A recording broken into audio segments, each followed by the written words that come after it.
ভাবুন, পৃথিবীর এক অজানা অন্ধকারাচ্ছন্ন প্রান্তে দাঁড়িয়ে আছে দুটি বিশাল পাহাড়, আর সেই পাহাড় দুটির মাঝখানে লুকিয়ে আছে এক ভয়ঙ্কর গোপন সত্য। লোহা আর গলিত তামা দিয়ে তৈরি এক অজেয় প্রাচীর, যার ওপারে বন্দী এক ভয়াল জাতি। এমন এক জাতি যাদের সংখ্যা এত বেশি, এত ভয়ঙ্কর যে কিয়ামতের দিন প্রতি 1000 জনের মধ্যে 999 জনই হবে তাদের অন্তর্ভুক্ত। ভাবতে পারছেন তারা কতটা ভয়াবহ? কল্পনা করুন পৃথিবীর এমন এক প্রান্ত যেখানে মানুষের পদচারণা প্রায় নেই বললেই চলে। সেখানে মাথা উঁচু করে দাঁড়িয়ে আছে দুই বিশাল পাহাড়, যেন প্রকৃতিরই তৈরি এক প্রাকৃতিক দুর্গ। আর সেই দুই পাহাড়ের মাঝখানে নির্মিত হয়েছে এক বিশাল রহস্যময় প্রাচীর, যা তৈরি লোহা ও গলিত তামার মিশ্রণে। এমন এক প্রাচীর যা কোনো সাধারণ মানুষের পক্ষে তৈরি করা সম্ভব নয়। এটি নির্মাণ করেছিলেন এক শক্তিশালী শাসক, একজন বাদশাহ, যাকে স্বয়ং আল্লাহ রাব্বুল আলামিন পৃথিবীর বুকে অসীম ক্ষমতা ও কর্তৃত্ব দান করেছিলেন। কিন্তু এই প্রাচীরের আসল রহস্য লুকিয়ে আছে এর ওপারে। কারণ এই দেওয়ালের পেছনে বন্দী রয়েছে এক ভয়ঙ্কর জাতি, একটি জাতি যাদের সংখ্যা এতটাই বিশাল এবং ভীতিকর যে একটি হাদিসে বর্ণনা করা হয়েছে কিয়ামতের দিন জাহান্নামে নিক্ষিপ্ত প্রতি 1000 মানুষের মধ্যে 999 জনই হবে এই জাতির অন্তর্ভুক্ত। একবার ভাবুন তাদের সংখ্যা কত বিশাল হলে এমন কথা বলা হয়। তাহলে প্রশ্ন হলো, কারা এই ভয়ঙ্কর জাতি? কোথায় রয়েছে সেই রহস্যময় প্রাচীর? আর যেদিন এই প্রাচীর ভেঙে পড়বে সেদিন কি ঘটবে এই পৃথিবীর? আজকের এই ভিডিওতে আমরা ধীরে ধীরে উন্মোচন করব সেই অজানা রহস্য, একটি গল্প যা শুধু কল্পনা নয় বরং ইসলামের ইতিহাসে বর্ণিত এক বাস্তব সত্য, ইয়াজুজ ও মাজুজের কাহিনী। তাই অনুরোধ রইল, ভিডিওটি একদম শেষ পর্যন্ত দেখুন, কারণ একটি মুহূর্ত মিস করলেও আপনি হারিয়ে ফেলতে পারেন এই ভয়াবহ সত্যের গুরুত্বপূর্ণ অংশ। প্রিয় দর্শক, ইসলামের ইতিহাসে এমন কিছু ঘটনা রয়েছে যেগুলো শুনলেই গায়ে কাঁটা দিয়ে ওঠে। এমন কিছু বাস্তবতা আছে যেগুলো স্বয়ং আল্লাহ সুবহানাহু ওয়া তাআলা পবিত্র কোরআনে উল্লেখ করেছেন, যেন মানুষ সতর্ক হয়, যেন মানুষ বুঝতে পারে এই পৃথিবী চিরস্থায়ী নয়, একদিন সবকিছু শেষ হয়ে যাবে। ইয়াজুজ এবং মাজুজ, এই দুটি নাম হয়তো আপনি জীবনে অনেকবার শুনেছেন, কিন্তু কখনো কি থেমে ভেবে দেখেছেন তারা আসলে কারা? তারা কি আমাদের মতোই মানুষ, নাকি সম্পূর্ণ ভিন্ন অজানা কোনো সৃষ্টি? তাদের চেহারা কেমন? তারা কোথা থেকে এসেছে? আর সেই বিশাল প্রাচীর যেটি নির্মাণ করেছিলেন মহান বাদশাহ জুলকারনাইন, সেটা এখন কোথায় আছে? এই প্রশ্নগুলো একবার মনে জাগলে মনের ভেতর এক অদ্ভুত রহস্য কাজ করতে শুরু করে। আর এই রহস্যের উত্তর খুঁজতে হলে আমাদের ফিরে যেতে হবে হাজার হাজার বছর আগের এক অজানা সময়, এক এমন সময় যখন পৃথিবীর বুকে ছিলেন এক অসাধারণ শাসক, যিনি শুধু একটি রাজ্য নয়, পূর্ব থেকে পশ্চিম, উত্তর থেকে দক্ষিণ, প্রায় পুরো পৃথিবী ভ্রমণ করেছিলেন। তার নাম জুলকারনাইন। কিন্তু তার বিস্ময়কর কাহিনীতে প্রবেশ করার আগে চলুন প্রথমে জেনে নিই আসলে ইয়াজুজ ও মাজুজ কারা। কারণ এই ঘটনাগুলো কোনো কল্পকাহিনী নয়, এগুলো বাস্তব, যা ইসলামের নির্ভরযোগ্য বর্ণনা এবং সহিহ হাদিসের আলোকে আমাদের সামনে তুলে ধরা হয়েছে।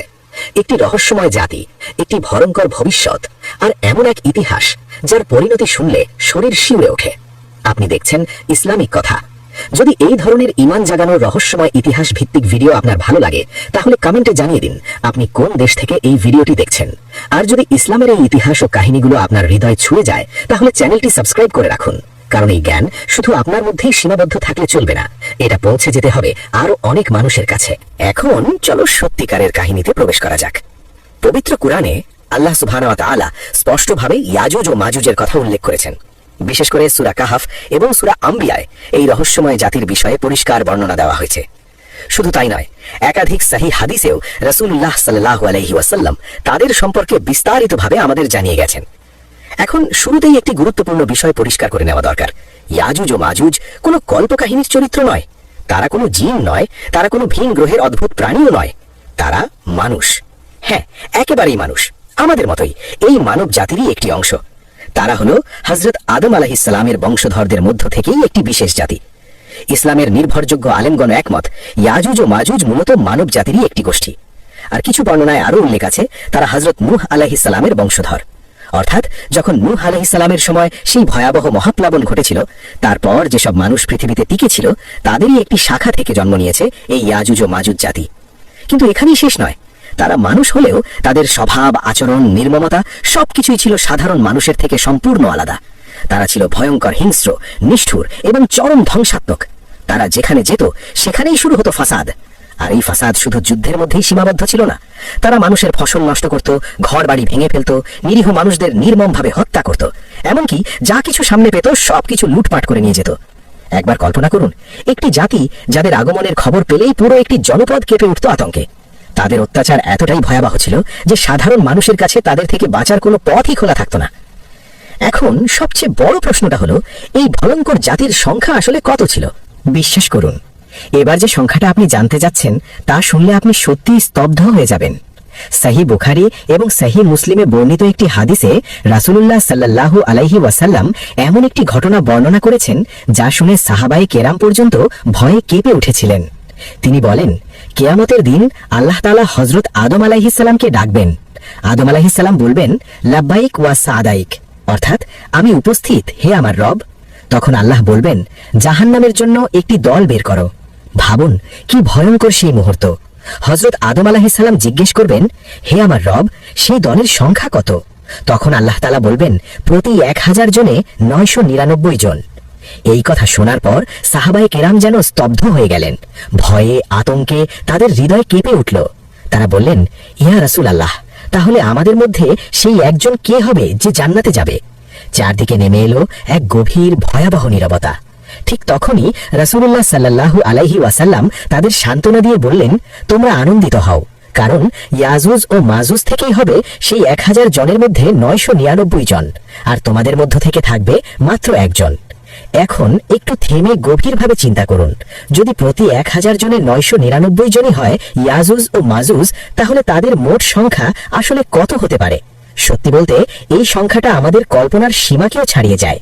ভাবুন, হযরত আদম আলাইহিস সালাম থেকে শুরু করে কিয়ামত পর্যন্ত যত মানুষ এই পৃথিবীতে জন্ম নিয়েছে এবং ভবিষ্যতে নেবে, যদি তাদের সবাইকে এক পাশে রাখা হয় আর অন্য পাশে রাখা হয় শুধু ইয়াজুজ ও মাজুজকে, তাহলে তাদের সংখ্যা হবে বাকি সমস্ত মানবজাতির চেয়েও বহুগুণ বেশি।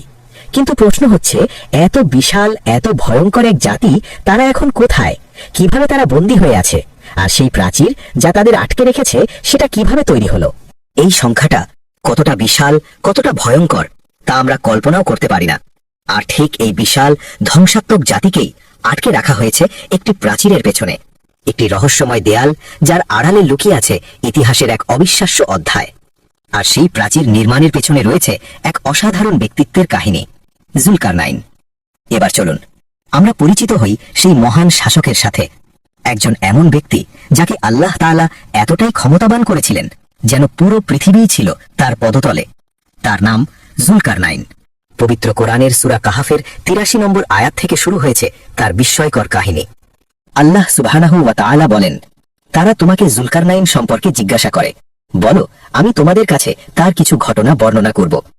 এই আয়াতের পেছনেও রয়েছে একটি গুরুত্বপূর্ণ ঘটনা। মক্কার মুশরিকরা ইহুদীদের কাছ থেকে কিছু প্রশ্ন শিখে এসে রাসূলুল্লাহ সাল্লাল্লাহু আলাইহি ওয়াসাল্লামকে পরীক্ষা করতে চেয়েছিল। তারা 3টি কঠিন প্রশ্ন করেছিল, আর সেই প্রশ্নগুলোর একটি ছিল জুলকারনাইন সম্পর্কে। এরই উত্তরে আল্লাহ তাআলা নাজিল করেন সূরা কাহফের এই আয়াতগুলো। এরপর আল্লাহ তাআলা বলেন, আমি তাকে পৃথিবীতে প্রতিষ্ঠিত করেছিলাম এবং তাকে সবকিছুর উপকরণ দান করেছিলাম। এখানে একটু থেমে ভাবুন, সবকিছুর উপকরণ, এই কথাটার গভীরতা কতটা। এর মানে হলো আল্লাহ তাকে এমন সব শক্তি দিয়েছিলেন, এমন সামর্থ্য, এমন জ্ঞান, এমন সম্পদ, এমন বিশাল সৈন্যবাহিনী এবং রাজত্ব, যার মাধ্যমে তিনি পৃথিবীর এক প্রান্ত থেকে আরেক প্রান্তে পৌঁছে যেতে পারতেন। তিনি চাইলে প্রায় অসম্ভব কাজও সম্ভব হয়ে যেত। এখন একটি গুরুত্বপূর্ণ প্রশ্ন উঠে আসে, জুলকারনাইন তিনি কি একজন নবী ছিলেন নাকি শুধুই একজন শক্তিশালী বাদশাহ? এই বিষয়ে আলেমদের মধ্যে রয়েছে কিছু মতভেদ। অনেক আলেমের মতে জুলকারনাইন ছিলেন একজন ন্যায়পরায়ণ আল্লাহ ভীরু বাদশাহ, যাকে আল্লাহ তাআলা বিশেষ ক্ষমতা দান করেছিলেন। আবার কিছু আলেমের ধারণা তিনি হয়তো একজন নবীও হতে পারেন। তবে যে মতই গ্রহণ করা হোক না কেন, একটি বিষয় একদম পরিষ্কার, তিনি ছিলেন আল্লাহর একজন বিশেষ বান্দা, যার জীবনের প্রতিটি অধ্যায়ে লুকিয়ে আছে শক্তি, ন্যায় বিচার এবং এক রহস্যময় কাহিনী। তবে অধিকাংশ মুফাসসিরের মতে জুলকারনাইন ছিলেন একজন মুমিন বাদশাহ, আল্লাহ ভীরু, ন্যায়পরায়ণ এবং অত্যন্ত শক্তিশালী একজন শাসক।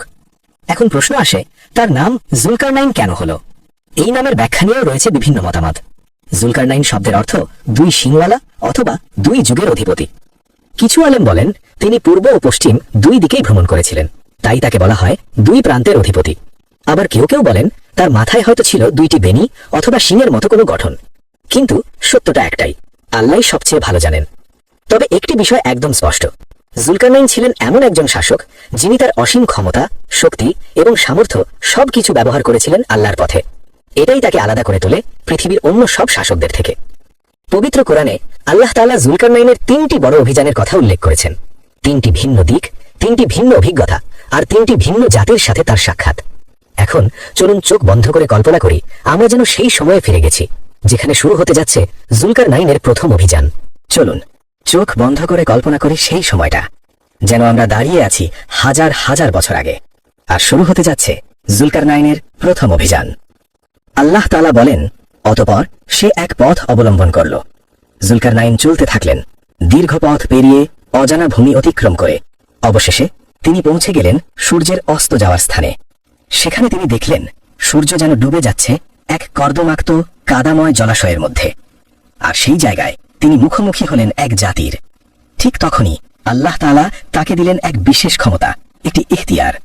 তাকে বলা হলো, তুমি চাইলে তাদের শাস্তি দিতে পারো অথবা তাদের সাথে উত্তম আচরণ করতে পারো। এখন ভাবুন, আপনি যদি হতেন এমন এক ক্ষমতাধর শাসক, আপনি কি করতেন? জুলকারনাইন কি করলেন জানেন? তিনি বললেন, যে জুলুম করবে আমি তাকে শাস্তি দেব।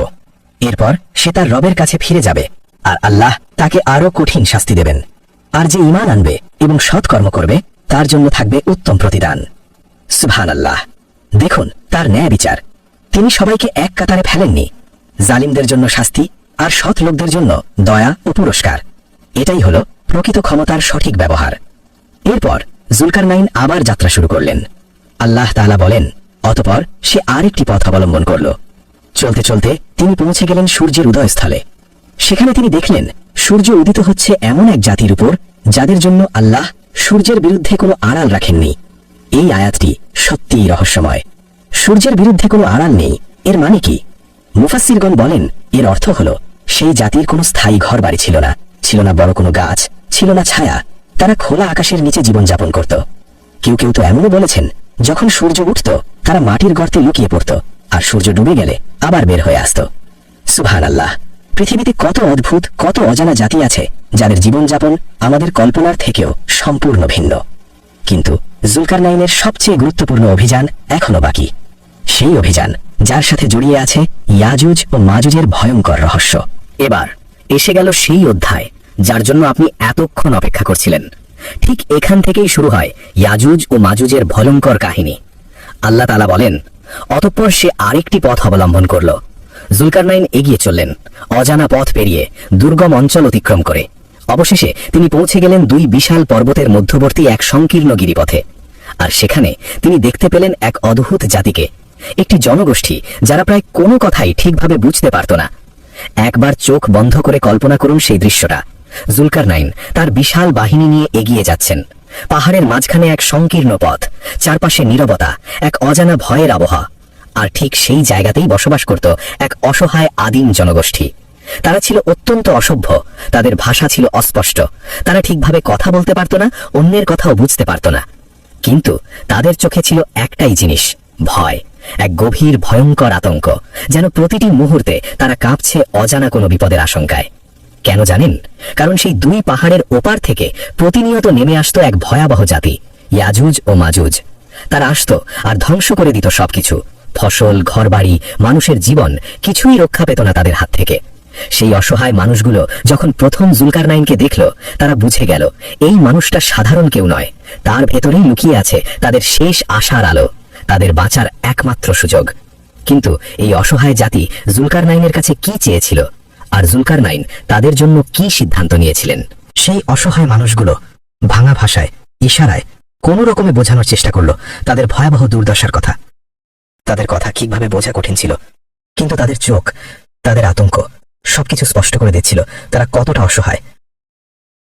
আল্লাহ তাআলা সেই কথাগুলো কুরআনে এভাবে তুলে ধরেছেন। তারা বলল, হে জুলকারনাইন, ইয়াজুজ ও মাজুজ এই ভূমিতে বিপর্যয় সৃষ্টি করছে। আমরা কি আপনাকে কিছু সম্পদ দিতে পারি, এই শর্তে যে আপনি আমাদের এবং তাদের মাঝে একটি প্রাচীর নির্মাণ করে দেবেন? এখানে একটি শব্দ খুব গুরুত্বপূর্ণ, ফাসাদ।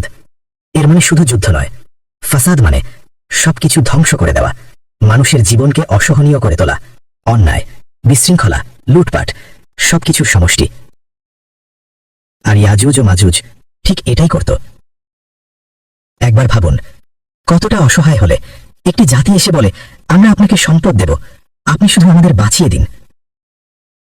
এটা শুধু একটি অনুরোধ নয়, এটা ছিল তাদের শেষ আর্তনাদ। কিন্তু এখানেই জুলকারনাইনের উত্তরের মাধ্যমে প্রকাশ পায় তার প্রকৃত মহত্ব। তিনি এমন একটি কথা বললেন যা ইতিহাসের সবচেয়ে সুন্দর, সবচেয়ে নিঃস্বার্থ উত্তরগুলোর একটি। আল্লাহ তাআলা বলেন, যুলকারনাইন বললেন, আমার রব আমাকে যা দিয়েছেন তাই উত্তম। তোমরা শুধু আমাকে শ্রম দিয়ে সাহায্য করো, আমি তোমাদের এবং তাদের মাঝে একটি মজবুত প্রাচীর তৈরি করে দেব। সুবহানাল্লাহ। দেখুন তার দৃষ্টিভঙ্গি। তিনি সম্পদ চাননি, তিনি লোভে পড়েননি, বরং বললেন, আল্লাহ আমাকে যা দিয়েছেন সেটাই যথেষ্ট। তিনি শুধু চাইলেন মানুষের সহযোগিতা, আর প্রতিশ্রুতি দিলেন একটি এমন প্রাচীর নির্মাণের যা ইতিহাসে হয়ে থাকবে এক অবিনশ্বর রহস্য। কিন্তু কিভাবে তৈরি হলো সেই প্রাচীর? লোহা, গলিত তামা আর এক অসাধারণ পরিকল্পনা। কেমন ছিল সেই নির্মাণ প্রক্রিয়া? একবার কল্পনা করুন, এমন একজন বাদশাহ যার হাতে পুরো পৃথিবীর ক্ষমতা, অসংখ্য সৈন্য, অগাধ সম্পদ, অপরিসীম শক্তি, সবকিছু যার নিয়ন্ত্রণে। তবুও তিনি বলছেন, তোমাদের সম্পদ আমার দরকার নেই, আমার রব আমাকে যা দিয়েছেন সেটাই আমার জন্য যথেষ্ট। এই কথার ভেতরেই লুকিয়ে আছে এক গভীর শিক্ষা। এখান থেকে আমরা শিখতে পারি দুটি গুরুত্বপূর্ণ বিষয়। প্রথমত, তিনি তার ক্ষমতা, শক্তি, রাজত্ব সবকিছুকে আল্লাহ দান হিসেবে স্বীকার করেছেন। তিনি বলেননি, আমি শক্তিশালী, আমার বাহিনী বড়, বরং বলেছেন, আমার রব আমাকে যা দিয়েছেন। এটাই একজন প্রকৃত মুমিনের পরিচয়। দ্বিতীয়ত, তিনি কোনো বিনিময় গ্রহণ করেননি, না টাকা না সম্পদ। তিনি এই বিশাল কাজটি করতে রাজি হলেন শুধুমাত্র আল্লাহর সন্তুষ্টির জন্য, শুধুমাত্র মাজলুম মানুষদের রক্ষা করার জন্য। সুবহানাল্লাহ। এবার আসুন সেই ঐতিহাসিক মুহূর্তে, যখন শুরু হলো এক অবিশ্বাস্য নির্মাণ কাজ, একটি প্রাচীর যা আজও মানব ইতিহাসের সবচেয়ে রহস্যময় স্থাপনাগুলোর একটি। আল্লাহ তাআলা এই নির্মাণ প্রক্রিয়াটি কুরআনে বিস্তারিতভাবে বর্ণনা করেছেন। প্রথমেই যুলকারনাইন নির্দেশ দিলেন, তোমরা আমাকে লোহার পাত এনে দাও। তার নির্দেশে বিশাল বিশাল লোহার পাত টুকরো একটির পর একটি এনে জমা করা হতে লাগলো। মানুষগুলো তাদের সমস্ত শক্তি দিয়ে সেই লোহাগুলো বয়ে আনছিল, আর দুই পাহাড়ের মাঝখানের ফাঁকা জায়গায় একটার উপর আরেকটা, আরেকটার উপর আরেকটা জমা করতে শুরু করলো। ধীরে ধীরে এক বিশাল ধাতব স্তূপ তৈরি হতে লাগলো। কাজ থামেনি, চলতেই থাকলো, যতক্ষণ না পর্যন্ত সেই লোহারি পাহাড়ের চূড়ার সমান হয়ে গেল। একবার চোখ বন্ধ করে কল্পনা করুন, দুটি বিশাল পাহাড় আর তাদের মাঝখানের বিশাল ফাঁকা জায়গা, যা ধীরে ধীরে পুরোপুরি ভরে যাচ্ছে শুধু লোহা দিয়ে। একটা বিশাল অদম্য বাধা যা থামিয়ে দিতে চলেছে পৃথিবীর সবচেয়ে ভয়ঙ্কর জাতিকে। কিন্তু এখানেই শেষ নয়। এরপর যুলকারনাইন যা করলেন সেটাই এই প্রাচীরকে করে তুলেছিল অজেয়, অবিনশ্বর। একটি অদম্য দেয়াল রূপ নিচ্ছে। যুলকারনাইন নির্দেশ দিলেন, তোমরা ফুঁক দাও, আগুন জ্বালাও। মানুষগুলো উত্তেজিত হয়ে বিশাল বিশাল আগুন জ্বালালো। ফুঁক দিতে দিতে আগুন আরো প্রজ্বলিত হলো, আর সেই আগুনে লোহার স্তূপ ধীরে ধীরে উত্তপ্ত হতে লাগলো, যতক্ষণ না সব লোহা লাল হয়ে ওঠে, টকটকে আগুনের মতো জ্বলতে থাকে। এরপর যুলকারনাইন বললেন, আমার কাছে গলিত তামা নিয়ে আসো, আমি তা এর উপর ঢেলে দেব। সুবহানাল্লাহ। কি অসাধারণ পরিকল্পনা! প্রথমে লোহার শক্ত কাঠামো তৈরি, তারপর আগুনে উত্তপ্ত করা, তারপর গলিত তামা ঢালা। ফলাফল, লোহা আর তামা একসাথে মিশে তৈরি হলো একটি অবিচ্ছেদ্য, অটুট, ভয়ঙ্কর, শক্তিশালী প্রাচীর। এই দেয়াল শুধু ইট পাথরের নয়, এটি এক রহস্যময়, অভেদ্য শক্তির প্রতীক। এতটাই মজবুত, এতটাই অটুট যে আল্লাহ তাআলা নিজেই বলেন, ইয়াজুজ ও মাজুজ না পারল এটিকে টোকাতে, না পারল কোনো ছিদ্র করতে। ভাবুন একবার, একটি দেওয়াল যার সামনে দাঁড়িয়ে বিশ্বের সবচেয়ে ভয়ঙ্কর, ধ্বংসাত্মক জাতি সম্পূর্ণ অসহায় হয়ে পড়ে। কেন এমন হলো? কারণ এটি সাধারণ দেওয়াল নয়, এর পেছনে ছিল আল্লাহর সরাসরি সাহায্য, তার পরিকল্পনা, তার তাকদীর। নির্মাণ শেষ হওয়ার পর যুলকারনাইন কি বললেন? এই কথাগুলো শুনলে হৃদয় সত্যিই নরম হয়ে যায়। এত বড় কাজ, এত অসাধারণ অর্জন, কিন্তু তবুও তার মধ্যে বিন্দু মাত্র অহংকার নেই। তিনি বললেন, এটি আমার রবের অনুগ্রহ, আর যখন আমার রবের প্রতিশ্রুতি আসবে তিনি এটিকে চূর্ণ বিচূর্ণ করে দেবেন, এবং আমার রবের প্রতিশ্রুতি সত্য। সূরা কাহাফ আয়াত ৯৮। আল্লাহু আকবার। কি গভীর কথা! যুলকারনাইন বুঝতেন, এই পৃথিবীতে কিছুই চিরস্থায়ী নয়, না ক্ষমতা, না রাজত্ব, না বিশাল প্রাচীর। সবকিছু একদিন শেষ হয়ে যাবে। যখন আল্লাহর নির্ধারিত সময় এসে পৌঁছাবে। এখন আমরা দাঁড়িয়ে আছি সেই দেয়ালের ঠিক সামনে, যেখানে ইয়াজুজ ও মাজুজ আজও অপেক্ষা করছে। এবার আসি সেই প্রশ্নে, যেটি সবচেয়ে বেশি মানুষ জানতে চায়। ইয়াজুজ ও মাজুজের সেই দেওয়ালটি আসলে কোথায়? এখানে একটি বিষয় খুব পরিষ্কার করে বলা জরুরি। পবিত্র কোরআন এবং সহিহ হাদিসে এই দেওয়ালের সুনির্দিষ্ট ভৌগোলিক অবস্থান উল্লেখ করা হয়নি, কিন্তু কিছু ইঙ্গিত এবং ঐতিহাসিক বর্ণনার ভিত্তিতে আলেমগণ বিভিন্ন মতামত দিয়েছেন। কোরআনের বর্ণনা থেকে আমরা যা বুঝতে পারি, এটি ছিল দুই পাহাড়ের মাঝখানে। স্থানটি ছিল অত্যন্ত দুর্গম। সেখানে একটি আদিম অসভ্য জনগোষ্ঠী বাস করত, যারা ঠিকমতো কথাও বুঝত না। এই তথ্যগুলো ইঙ্গিত দেয় জায়গাটি পৃথিবীর কোনো প্রত্যন্ত অজানা অঞ্চল। কিছু আলেম যেমন ইমাম ইবনে কাসির রহিমুল্লাহ মত দিয়েছেন এটি উত্তর পূর্ব দিকের কোনো পার্বত্য অঞ্চলে হতে পারে, যেখানে প্রাচীন তুর্কি জাতিগোষ্ঠীর বসবাস ছিল। এখানে সবচেয়ে গুরুত্বপূর্ণ বিষয়টি হলো এই দেওয়ালটি আল্লাহর হুকুমে এমনভাবে আড়াল করে রাখা হয়েছে যে মানুষ তা খুঁজে পায় না। কেন জানেন? কারণ এটি শুধু একটি দেওয়াল নয়, এটি আল্লাহর একটি পরিকল্পনার অংশ। ইয়াজুজ ও মাজুজকে আটকে রাখা, নির্দিষ্ট সময়ে তাদের মুক্ত করা, সবকিছুই নির্ধারিত, মানুষের হস্তক্ষেপের বাইরে। আর সেই ভয়ঙ্কর সময় এখনো সামনে অপেক্ষা করছে।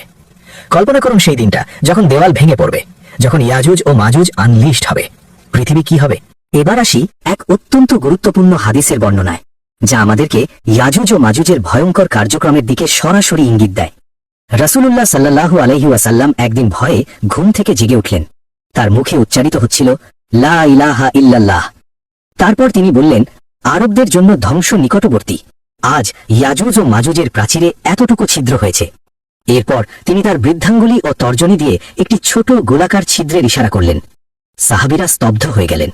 এই দৃশ্য তাদের হৃদয়ে গভীর আতঙ্ক সৃষ্টি করল। উম্মুল মুমিনিন হযরত জাইনাব রাদিয়াল্লাহু আনহা জিজ্ঞেস করলেন, ইয়া রাসূলুল্লাহ, আমাদের মধ্যে সৎ লোক থাকা সত্ত্বেও কি আমরা ধ্বংস হয়ে যাব? রাসূলুল্লাহ সাল্লাল্লাহু আলাইহি ওয়াসাল্লাম উত্তর দিলেন, হ্যাঁ, যখন পাপাচার বেড়ে যাবে। সুবহানাল্লাহ। এই হাদিস আমাদের দেখায় এক ভয়ঙ্কর বাস্তবতা। ইয়াজুজ ও মাজুজ থেমে নেই, তারা প্রতিনিয়ত সেই দেয়ালে ছিদ্র করার চেষ্টা করছে। এমনকি রাসূলুল্লাহ সাল্লাল্লাহু আলাইহি ওয়াসাল্লামের যুগেও এই কার্যক্রম চলমান ছিল। কিন্তু চূড়ান্ত সময় এখনো আসেনি। যখন আল্লাহর নির্ধারিত সময় এলে সেই দেয়াল ভেঙে পড়বে। একটি বর্ণনায় এসেছে, ইমাম আহমদ রাহিমাহুল্লাহ এবং অন্যান্য মুহাদ্দিসগণ বর্ণনা করেছেন, ইয়াজুজ ও মাজুজ প্রতিদিন সেই দেয়ালে খোদাই করে, সারা দিন অবিরাম খুঁড়তে থাকে। খুঁড়তে খুঁড়তে তারা এমন এক পর্যায়ে পৌঁছে যায় যখন প্রায় ওপারের আলো দেখা যায়, অর্থাৎ দেয়াল প্রায় ভেঙে যাবার উপক্রম। ঠিক তখনই ইয়াজুজ মাজুজের নেতা বলে, চলো আজ এখানেই থামি, আগামীকাল এসে শেষ করব। কিন্তু রাতে কি ঘটে জানেন? আল্লাহর হুকুমে দেয়ালটি আবার আগের মতো অটুট হয়ে যায়। যেখানে তারা খনন বন্ধ করেছিল সেই অংশ আবার অটুট হয়ে যায়, যেমন কখনো কিছু হয়নি। পরদিন তারা এসে দেখে সব আবার আগের অবস্থায় ফিরে গেছে। তাদের হাত পা চাপে খোঁড়ার চেষ্টা করতে থাকলেও দেয়াল অটল। তাদের সমস্ত শ্রম, সমস্ত শক্তি বিফল। এইভাবে দিনের পর দিন, বছরের পর বছর, যুগের পর যুগ চলতে থাকে এই প্রক্রিয়া। কিন্তু সেই একদিন আসবে যখন আল্লাহ চাইবেন। সেদিন তাদের নেতা বলবে, চলো আজ থামি, ইনশাআল্লাহ আগামীকাল শেষ করব। খেয়াল করুন, এর আগে সে কখনো ইনশাআল্লাহ বলতো না, কিন্তু সেই দিন আল্লাহ তার মুখে এই কথাটি বলিয়ে দেবেন। পরদিন যখন তারা ফিরে আসবে, তারা দেখবে দেয়ালটি আর আগের মতো ঠিক হয়ে যায়নি। যেখানে তারা কেটেছিল সেই অংশেই রয়েছে। তারপর শেষ আঘাত, মুহূর্তের মধ্যেই দেয়াল ভেঙে পড়বে, আর ইয়াজুজ ও মাজুজ এক স্রোতের মতো ছড়িয়ে পড়বে পুরো পৃথিবীতে। এবার প্রশ্ন, সেদিন পৃথিবীর অবস্থা কেমন হবে? কি হবে সেই ভয়ঙ্কর মুহূর্তে? এটি কিয়ামতের অন্যতম বড় আলামত। সহিহ মুসলিমে একটি দীর্ঘ হাদিসে বর্ণিত হয়েছে, রাসূলুল্লাহ সাল্লাল্লাহু আলাইহি ওয়াসাল্লাম বলেন, যখন ঈসা ইবনে মারইয়াম আলাইহিস সালাম দাজ্জালকে হত্যা করবেন, ঠিক তার পরেই আল্লাহ তাআলা তার কাছে ওহী পাঠাবেন। সুবহানাল্লাহ। এই মুহূর্তেই পৃথিবীর ইতিহাসে আসবে এক ভয়ঙ্কর পর্ব। আল্লাহ তাআলা ঈসা আলাইহিস সালামকে বলবেন, আমি এমন কিছু বান্দাকে বের করতে যাচ্ছি যাদের সাথে যুদ্ধ করার ক্ষমতা কারো নেই। তুমি আমার বান্দাদের নিয়ে তুর পাহাড়ে আশ্রয় নাও। আল্লাহু আকবার। ভাবুন, এমন এক ভয়ঙ্কর জাতি আসছে যাদের মোকাবেলা করার শক্তি পৃথিবীর কারো থাকবে না। আর সেই ভয়াবহ অধ্যায় এখনই শুরু হতে যাচ্ছে। ঈসা আলাইহিস সালাম, যিনি নিজ হাতে দাজ্জালের মতো ভয়ঙ্কর ফিতনাকে শেষ করবেন, সেটাও করতে পারবেন না তাদের বিরুদ্ধে। এটাই ইঙ্গিত দেয় তাদের ক্ষমতার ভয়ঙ্কর সীমা। হাদিসে বর্ণিত হয়েছে, যখন তারা বের হবে, তারা পৃথিবীর চারদিকে ছড়িয়ে পড়বে, মানুষকে হত্যা করবে, সবকিছু ধ্বংস করে ফেলবে। তাদের অত্যাচার এমন পর্যায়ে পৌঁছাবে যে তাদের অস্ত্র রক্তে ভেসে উঠবে, অগণিত মানুষের রক্তে, এবং তারপরও তাদের অহংকার থামবে না। তারা আকাশের দিকে তীর ছুড়বে, আর আল্লাহর ইচ্ছায় সেই তীর আবার রক্তমাখা অবস্থায় ফিরে আসবে, তাদের মনোভাব হবে, আমরা পৃথিবীর অধিবাসীদের জয় করেছি, এখন আকাশের অধিবাসীদেরও জয় করব। নাউজুবিল্লাহ, সুবহানাল্লাহ। ভাবুন পৃথিবীতে এমন ধ্বংসাত্মক শক্তি কেমন হতে পারে। এদিকে ঈসা আলাইহিস সালাম এবং তার সাথে থাকা মুমিনরা তুর পাহাড়ে আশ্রয় নিয়েছেন, কিন্তু তাদের অবস্থা ক্রমেই কঠিন থেকে কঠিনতর হয়ে যাচ্ছে। খাবার ফুরিয়ে যাচ্ছে, সংকট বাড়ছে। একসময় এমন অবস্থা হবে যে একটি গরুর মাথা, যার কোনো মূল্যই নেই, সাধারণ মানুষের কাছে তুচ্ছ, তাদের কাছে হয়ে যাবে 100 দিনারের চেয়েও বেশি মূল্যবান। ভাবুন কতটা ভয়াবহ দুর্ভিক্ষ। চারদিকে ভয়, ক্ষুধা, অসহায়ত্ব, সবকিছু যেন স্থির হয়ে গেছে। ঠিক সেই মুহূর্তে ঈসা আলাইহিস সালাম এবং তার সাথীরা আল্লাহর কাছে দোয়া করবেন। কাতর হৃদয়ে চোখের পানি ফেলে আকুতি ভরে বলবেন, হে আল্লাহ, আমাদের সাহায্য করুন। আর তখনই আল্লাহ রাব্বুল আলামিন দেখাবেন তার অসীম কুদরত। রাসূলুল্লাহ সাল্লাল্লাহু আলাইহি ওয়াসাল্লাম বলেছেন, আল্লাহ তাআলা ইয়াজুজ ও মাজুজের ঘাড়ে নাগাফ নামক একটি কীট পাঠাবেন। সহিহ মুসলিমে বর্ণিত। নাগাফ এটি একটি ক্ষুদ্র পোকা, সাধারণত উট বা ভেড়ার নাকে দেখা যায়। এত ছোট, এত তুচ্ছ, কিন্তু আল্লাহ এই ক্ষুদ্র প্রাণীকেই ব্যবহার করবেন, যে বিশাল অপ্রতিরোধ্য জাতি, যাদের সাথে যুদ্ধ করার ক্ষমতা পৃথিবীর কারো ছিল না, যাদের মোকাবেলা ঈসা আলাইহিস সালামও করতে পারেননি, তাদের ধ্বংস করার জন্য। একবার চিন্তা করুন, যারা পৃথিবীর সবচেয়ে শক্তিশালী বলে মনে করা হতো, যাদের কেউ আটকাতে পারত না, একটি ছোট্ট কীট দ্বারা তারা বিনাশপ্রাপ্ত। এটাই আল্লাহর কুদরত, এটাই তার মহাপরিকল্পনা। সুবহানাল্লাহ। এই কীট তাদের ঘাড়ে আক্রমণ করবে। এক সকালে সবাই একসাথে একই মুহূর্তে মৃত হয়ে পড়ে থাকবে। যেন একটি প্রাণী একবারে নিস্তব্ধ হয়ে যায়, ঠিক তেমন ভাবেই শেষ হয়ে যাবে সেই ভয়ঙ্কর জাতির গল্প। এরপর ঈসা আলাইহিস সালাম এবং তার সাথীরা পাহাড় থেকে নেমে আসবেন, কিন্তু তারা যা দেখবেন সে দৃশ্য কল্পনাতীত। পৃথিবীর প্রতিটি ইঞ্চি ইয়াজুজ মাজুজের মৃতদেহে ভরে গেছে। মৃতদেহের দুর্গন্ধ এত প্রচণ্ড, চলাফেরা করা প্রায় অসম্ভব হয়ে গেছে। সারাক্ষণ এই ভয়াবহ দৃশ্য, মানুষের কল্পনাতেও এমন দৃশ্য আসে না। এই অবস্থায় ঈসা আলাইহিস সালাম আবার আল্লাহ কাছে দোয়া করবেন। তখন রাসূলুল্লাহ সাল্লাল্লাহু আলাইহি ওয়াসাল্লাম বলেছেন, আল্লাহ বিশাল আকারের পাখি পাঠাবেন, যাদের ঘাড় বৃত্তাকার, উটের ঘাড়ের মতো শক্তিশালী। এই পাখিরা ইয়াজুজ মাজুজের মৃতদেহগুলো তুলে নিয়ে আল্লাহ যেখানে ইচ্ছা সেখানে ফেলে দেবে। সহিহ মুসলিম। এরপর আল্লাহ তাআলা এমন এক বর্ষণ পাঠাবেন, যা পৃথিবীর সমস্ত ময়লা, দুর্গন্ধ, রক্ত সব ধুয়ে দিয়ে পৃষ্ঠকে পরিচ্ছন্ন করে দেবে। পৃথিবী আবার হবে নতুন, তাজা, পবিত্র, যেমন প্রথম সৃষ্টি হয়েছিল। ইয়াজুজ মাজুজ ধ্বংসের পর পৃথিবীতে এমন একটি সময় আসবে, যা শুনে মনে হবে যেন জান্নাতের সৌন্দর্যই ফুটে উঠেছে। রাসূলুল্লাহ সাল্লাল্লাহু আলাইহি ওয়াসাল্লাম বলেছেন, আল্লাহ তাআলা পৃথিবীকে বলবেন, তোমার ফল বের করো এবং তোমার বরকত ফিরিয়ে দাও। সেদিন একটি ডালিম খেয়ে একদল মানুষ পরিতৃপ্ত হবে, আর সেই ডালিমের খোসা দিয়ে তারা রোদ থেকে আড়াল নেবে। ভাবুন, একটি ডালিম এত বিশাল যে একদলে মানুষ সেটি খেয়ে পরিতৃপ্ত হবে, খোসা দিয়ে রোদও এড়াতে পারবে। দুধের বরকতও অতুলনীয়। একটি উটের দুধ একটি বড় গোষ্ঠীর জন্য যথেষ্ট, একটি গরুর দুধ একটি গোত্রের জন্য যথেষ্ট, একটি ছাগলের দুধ একটি পরিবারের জন্য যথেষ্ট। সুবহানাল্লাহ, কি অসাধারণ বরকত, কি অপূর্ব দুনিয়ার সাজগোজ। পৃথিবী আবার হবে শান্তিপূর্ণ, সুশৃঙ্খল এবং পরিপূর্ণ।